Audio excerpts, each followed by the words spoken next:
Assalamualaikum warahmatullahi wabarakatuh. Waalaikumsalam warahmatullahi wabarakatuh.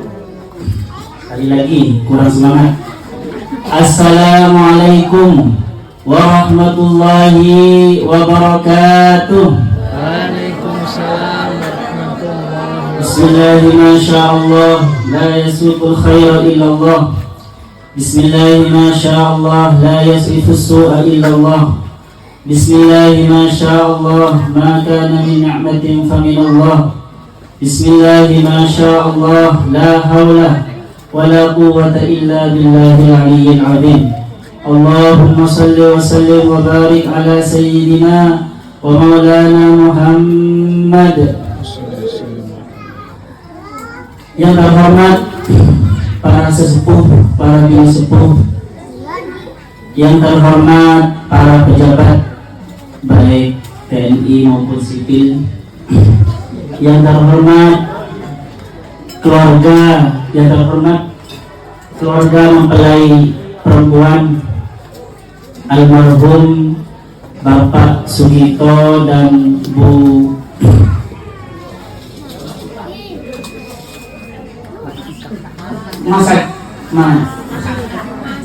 Masika, Bu Masika. Padahal saya pernah ke sini dan sudah kenalan sama Bu Masika.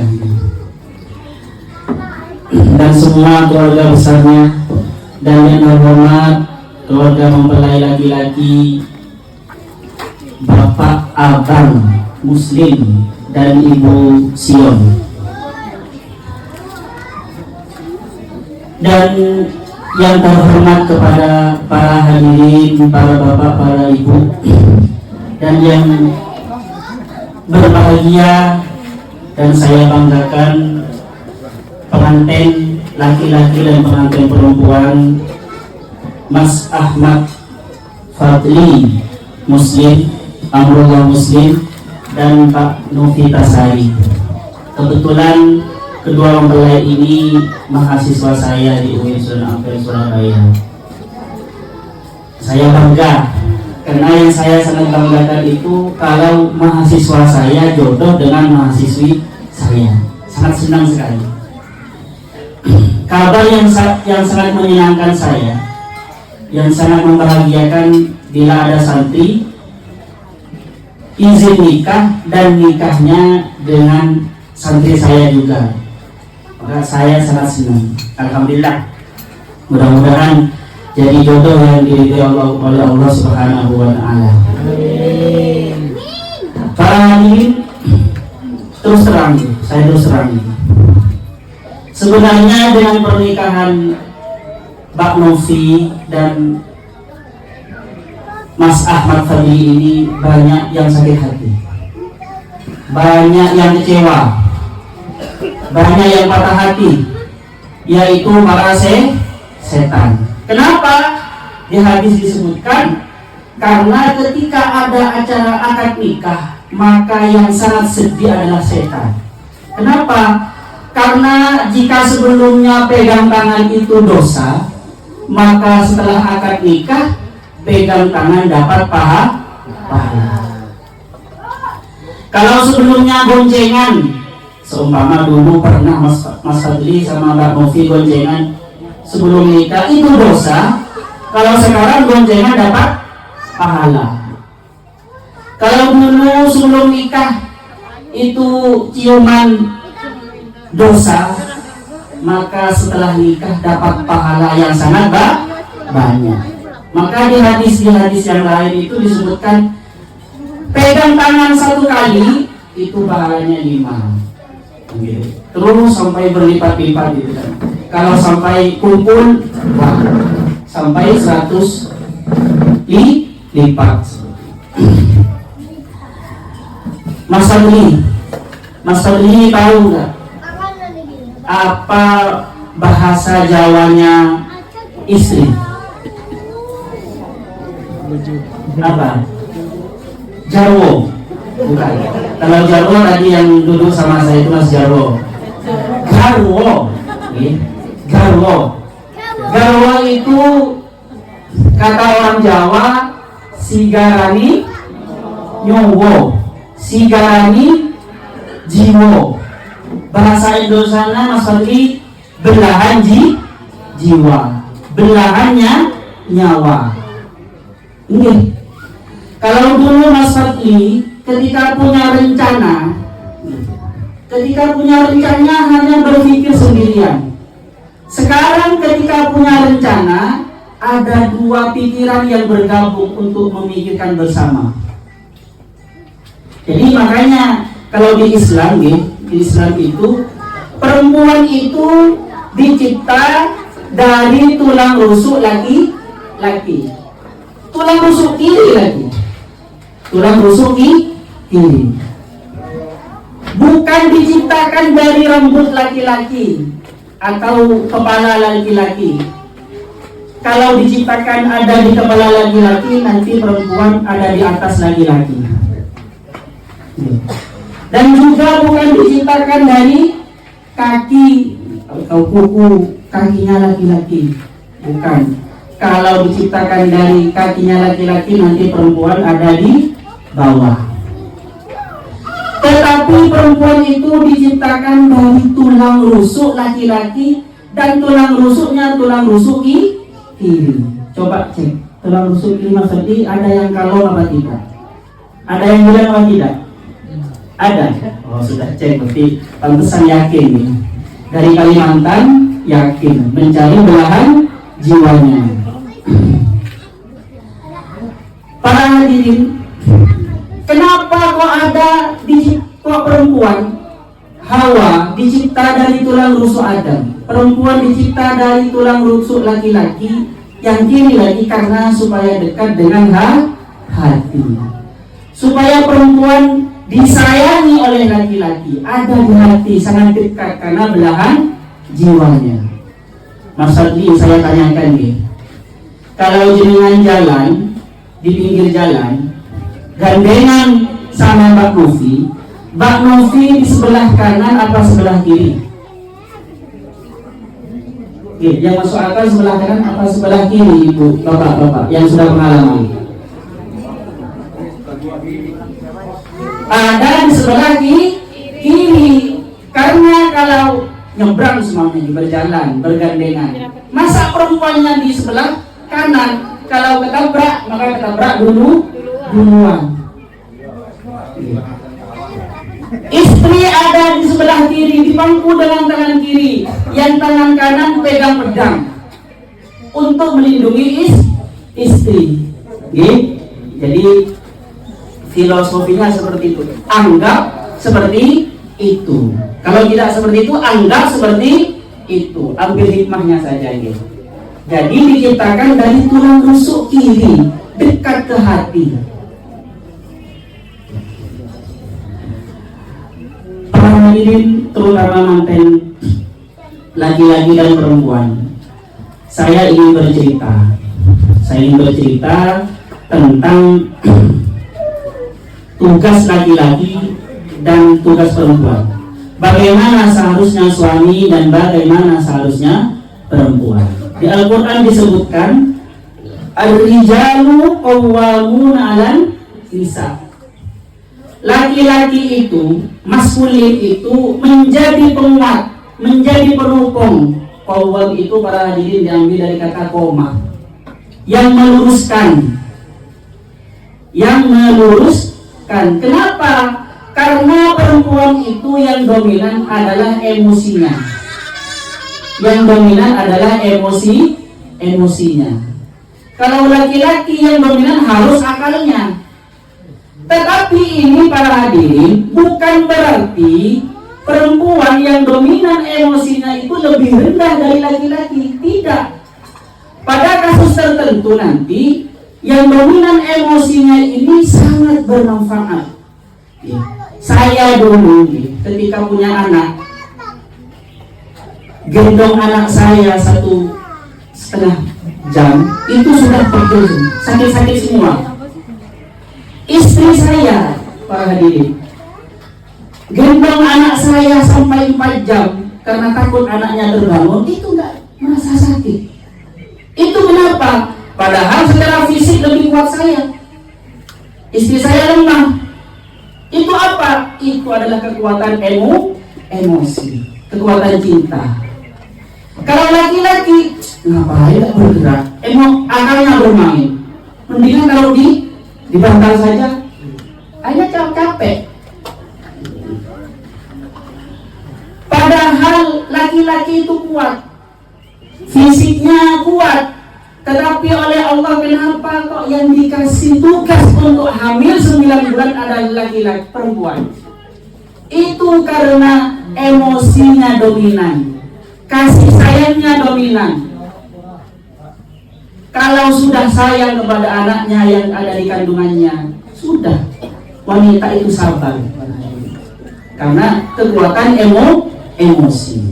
Dan laki-laki nanti adalah sebagai penopang, qawwamun, yang meluruskan, yang menegakkan. Kalau perempuannya terlalu emosi, terlalu tidak sabaran, maka nanti laki-lakinya yang qawwam, yang memimpin para hadirin. Nah ini tapi tergantung mentalnya juga. Makanya suami istri walaupun sudah kuliah, walaupun sudah lulus dari berbagai pondok pesantren, tetap harus belajar, tetap mencari ilmu untuk mengupgrade ilmunya supaya menjadi orang tua yang benar, yang ideal, supaya menjadi istri yang ideal, supaya menjadi suami yang ideal. Tetap harus belajar. Oke, para hadirin yang saya hormati, tidak usah lama-lama lagi. Karena saya dulu ketika mantenan, ketika pidatonya lama, saya tertidur.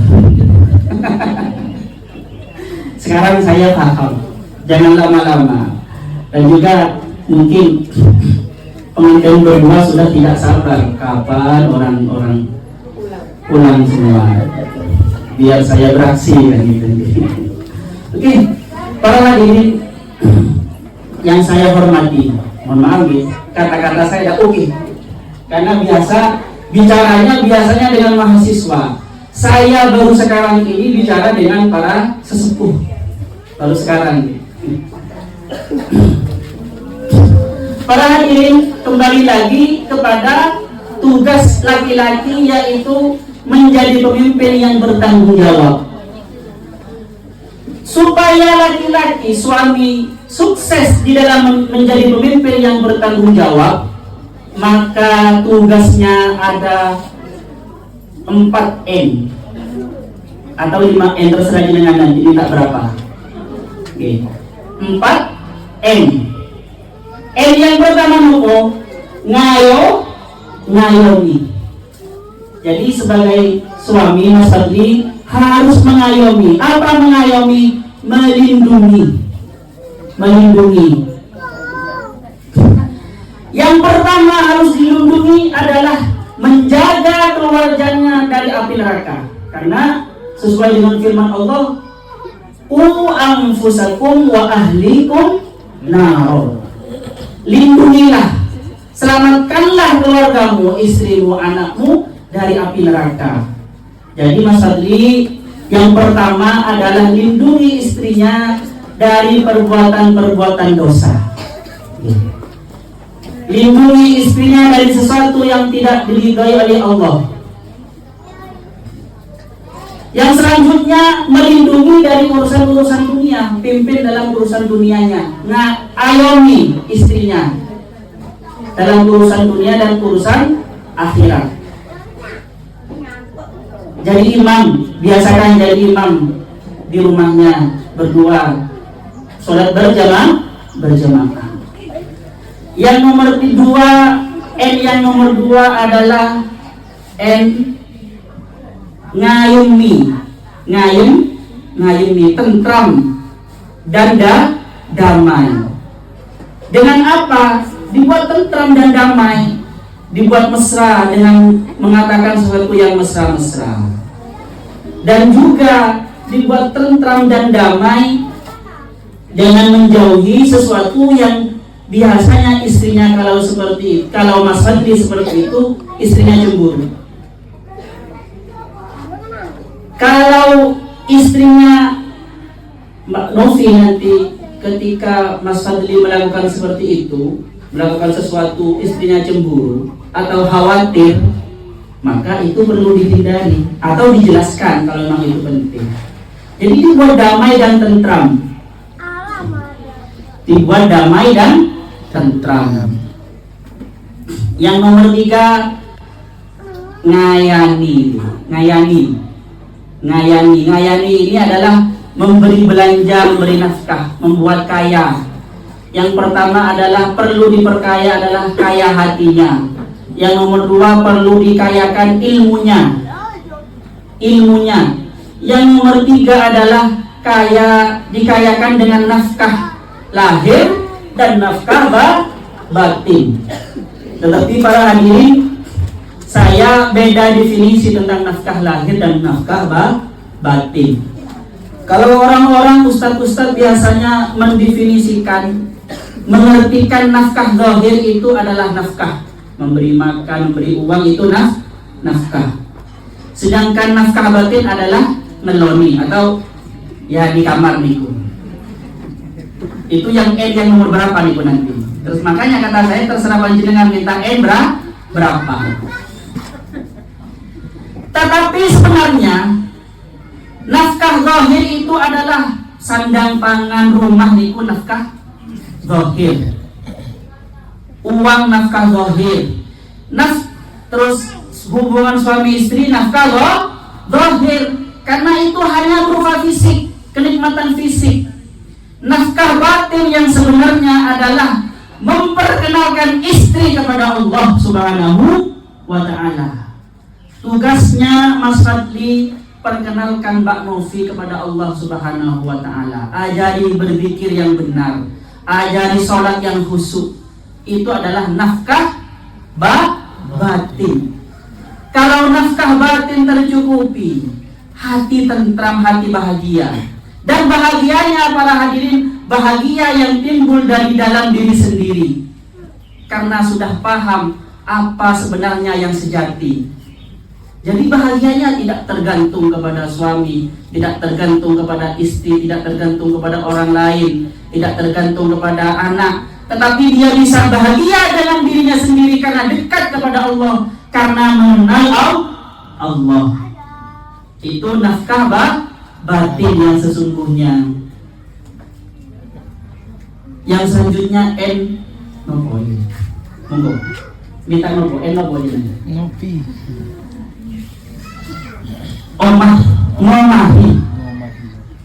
Ngomahi itu nopo para diri. Menempati atau memberi tempat. Masa manten baru gak punya tempat, terus bercumbunya di mana ya? Harus punya tempat, diberikan tempat, walaupun sementara dulu di rumah mertua, nanti bisa berusaha bersama, berjuang bersama, punya tempat sendiri. Karena ini sudah menjadi pengalaman umum, dirasakan semua orang yang sudah pernah berkeluarga. Memang kalau sudah berkeluarga harus punya tempat sendiri. Nanti ngomahi itu juga berarti menempati maksudnya apa? Istrinya jadi tempat Mas Fadli, Mbak Novi harus jadi tempatnya Mas Fadli dalam curhat, dalam berkeluh kesah. Jangan curhat ke orang lain. Tempat curhatnya adalah istri, apalagi ke cewek lain. Semua punya rencana tempat bermusyawarahnya istri, ngomahi. Makanya di Al-Quran para hadirin dikatakan, wa min ayatihi an khalaqalakum min azwajikum min anfusikum azwaja litaskunu ilaiha. Bahasanya litaskunu ilaiha. Taskunu ini para hadirin diambil dari kata-kata sakanah. Maskan itu tempat, supaya para suami itu bertempat di istri. Jangan bertempat ke tetangga, jangan bertempat di luar. Tempatnya ya istri, tempat curhatnya istri. Bisa juga taskunu ilaiha ini bermakna sakinah, tentram dan damai di dalam pelukan istri, di dalam dekat istri. Jadi jadikan istri Mas Fadli, Mbak Novi ini jadi tempat paling damai nanti. Kalau gelisah di tempat kerja, seumpama punya masalah, maka nanti curhatnya ke Mbak Novi. Litaskunu ilaiha. Wa ja'ala bainakum mawaddatan wa rahmah.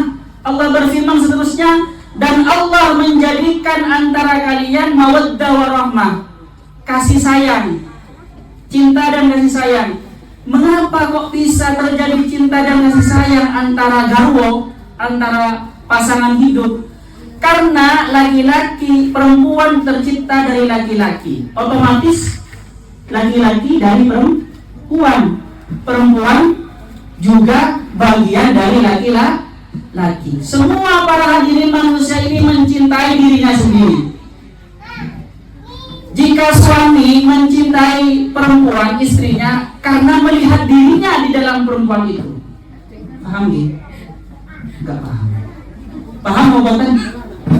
Jadi ini para hadirin, perempuan tercipta dari laki-laki. Otomatis istri dari laki-laki itu adalah dirinya sendiri. Semua manusia itu mencintai dirinya sendiri. Jika memilih pasangan hidup, pasti memilih yang cocok dengan dirinya sendiri. Itu bukti bahwasanya manusia itu mencintai dirinya sendiri. Jadi sebenarnya laki-laki dan perempuan, suami dan istri itu bukan orang lain. Itu adalah dirinya sendiri. Atau pasangan hidup. Pasangan hidup itu seperti sandal, ada kanan dan kiri. Itu pasangan hidup. Apakah sempurna? Ada sandal kanan saja, tidak sempurna. Sandal hanya kiri saja, tidak sempurna. Niku yang N yang nomor berapa tadi? Nomor 4 G. Yang N nomor selanjutnya karang sendiri. Ada ngelodi. Ada yang sangat penting, yaitu ngenteni. Ini penting, apalagi zaman now gitu. Istri belanja harus siap ngenteni. Istri dandan harus siap ngenteni. Oke. Nah, itu tugas dari suami. Selanjutnya tugas dari seorang istri hanya 3. Kalau tadi tugasnya laki-laki banyak, ada 6 nih, ada 6. Sekarang tugasnya istri hanya 3. MTM. MTM hafali Pak Novi. Ada ujian nanti. MTM. M yang pertama adalah menyenangkan jika dilihat suami. Menyenangkan jika dilihat suami. Maksudnya bagaimana? Menyenangkan, tidak cemberut, tidak menampakkan wajah yang ditekuk. Suami pulang dari luar dari kerja menampakkan senyum. Ini yang pertama gitu. Jadi menyenangkan ketika dipandang suami. Yang nomor 2 menyenangkan itu dandan. Jangan hanya keluar kondangan saja yang dandan. Mandi bersih, pakai sampo sampai 3 kali, sikatan sampai 3 kali, hanya mau kondangan. Setiap harinya kalau ada kondangan nggak mandi sampai 5 hari. Naudzubillah min dzalik. Oke. Walaupun seumpama apa namanya? Kesalahan kecantikan, tetapi suaminya jarang mandi. Nah, iya. Jadi menyenangkan ketika dilihat suami. Dan di hadis para hadirin, perempuan yang menyenangkan ketika dilihat suaminya, maka itu tanda dari perempuan solehah. Yang nomor 2 adalah taat ketika diperintah suami. Taat. Ya, zaman sekarang para hadirin apalagi di Indonesia ini ya saling taat ya. saling taat. Maksudnya suami ya taat juga kepada kesepakatan yang sudah dibuat bersama. Terutama istri harus taat kepada suami. Taat. Dan taat ini para hadirin menjadi kunci. Taatnya seorang istri kepada suami menjadi kunci surganya seorang istri. Menjadi kunci surganya seorang istri. Walaupun istrinya ahli ibadah, banyak sedekah, tetapi tidak taat kepada suaminya, takut masuk neraka. Yang nomor 3 adalah M yang nomor 2, yaitu apa? Kita lupa. 1. Menyenangkan. 2. Taat. 3. Menjaga kehormatannya jika suami tidak ada di rumahnya. Menjaga kehormatan dirinya sendiri dan menjaga kehormatan suaminya jika suaminya sedang tidak ada. Kalau seumpama ada tamu laki-laki, suaminya sedang tidak ada, tidak apa-apa, diterima di luar saja demi menjaga kehormatan suaminya. Juga jangan ngutang di mana-mana. Itu kehormatan suami. Ngutang tanpa pamit kepada suami, itu menyinggung kehormatan suami. Ngutang di sana tanpa pamit kepada suami. Dan sekarang para hadirin, kalau dulu kata Nabi, ketika suaminya tidak ada, perempuan itu harus menjaga kehormatannya, menjaga dirinya sendiri supaya tidak berbuat dosa. Kalau sekarang lebih bahaya.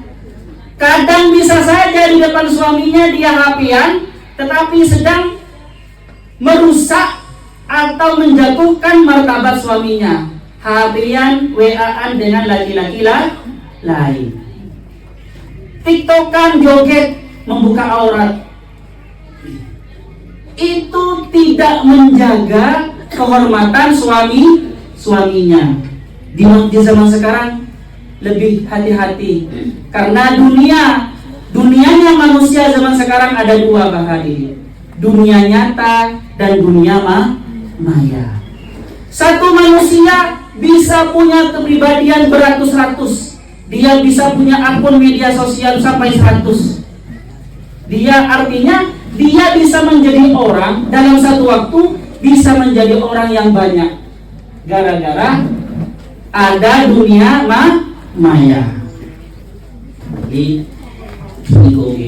gua kali lagi. 1,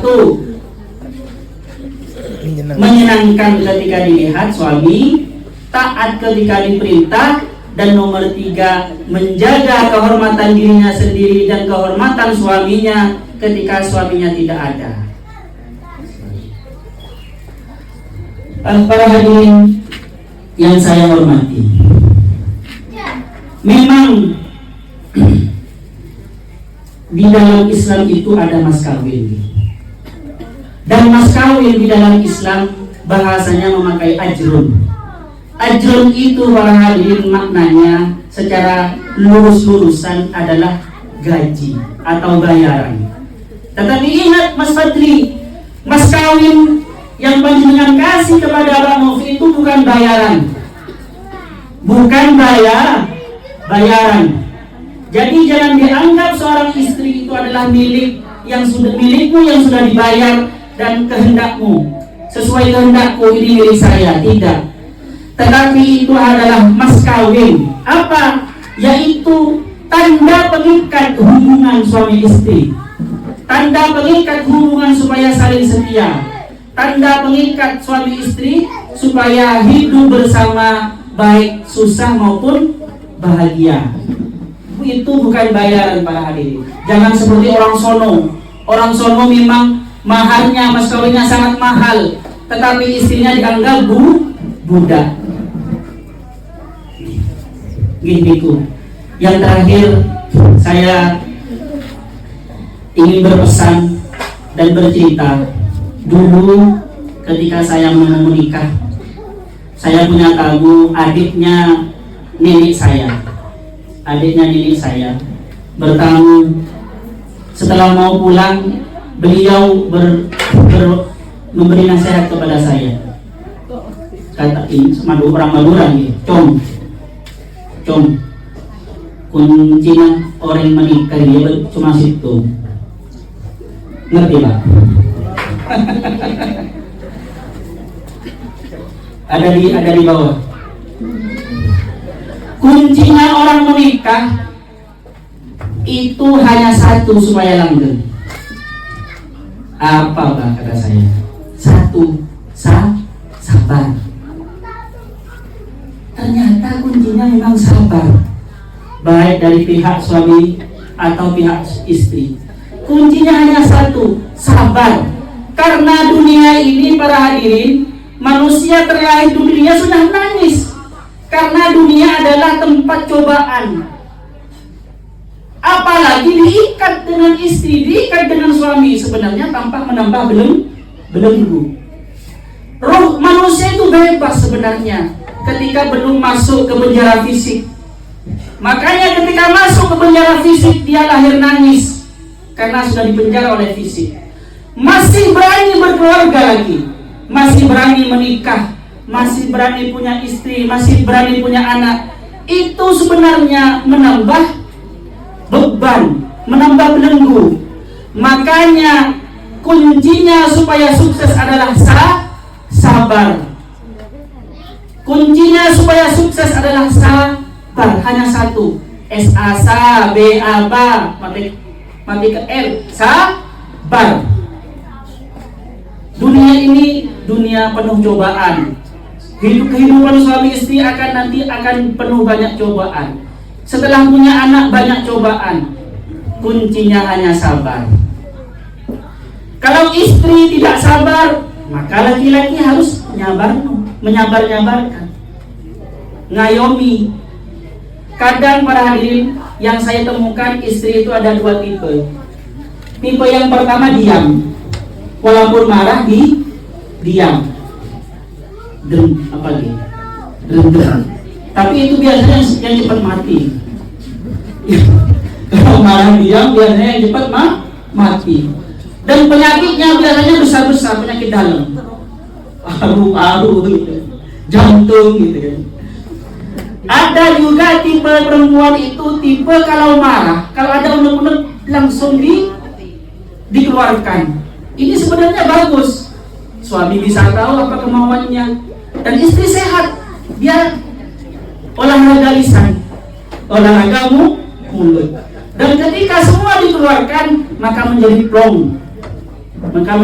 Maka biarkan saja Mas Abdi. Biarkan, dengarkan, sabar. Tetapi semarah-marahnya perempuan, ingat jangan sampai minta cerai. Jangan sampai terkeluar kata-kata cerai saja. Jangan sampai. Walaupun pemarahnya mau marah, silahkan marah. Biasa kan? Untuk mengeluarkan unek daripada cepat mati. Tetapi jangan keluar kata-kata ceraikan saya. Kalau sampai keluar kata-kata ceraikan saya, yang laki-laki harus sabar. Jangan langsung diiyakan. Iya ayo. Jangan sampai gitu. Saya mau pulang saja. Yang laki-laki langsung bilang iya ayo saya antar. Jangan seperti itu. Itu ketika marah hadirin, akal manusia 90% hilang. Nanti setelah kejadian akan menangis, akan menyesal. Makanya kalau perempuan nyaring, laki-lakinya diam. Mas Fadli, kalau laki-lakinya yang marah, ya perempuannya yang diam. Sabar, makanya nanti kuncinya hanya satu, yaitu sabar. Alhamdulillah, mungkin cukup sekian dari saya. Terima kasih yang sabar menunggu pidato saya. Nah, semoga nanti Bang Novi sama Mas Fadli dijadikan jodoh. Sekarang ini mudah-mudahan dijadikan jodoh yang diridhoi oleh Allah Subhanahu wa taala dunia akhirat. Mudah-mudahan menjadi keluarga yang makmur, Amin. yang kaya harta, kaya hati, kaya ilmu, kaya keturunan, Amin. dan menjadi orang yang sabar dan qanaah. Amin. Sampai di sini dulu. Saya mohon maaf para hadirin semuanya, para bapak, para ibu, para mempelai berdua. Saya mohon maaf kalau ada kesalahan dari kata-kata saya. Dan jika ada suatu hikmah yang berharga, mudah-mudahan kita bisa mengamalkannya bersama. Ala ihdinas siratal mustaqim, wallahu muwaffiq ila aqwamit thoriq. Assalamualaikum warahmatullahi wabarakatuh.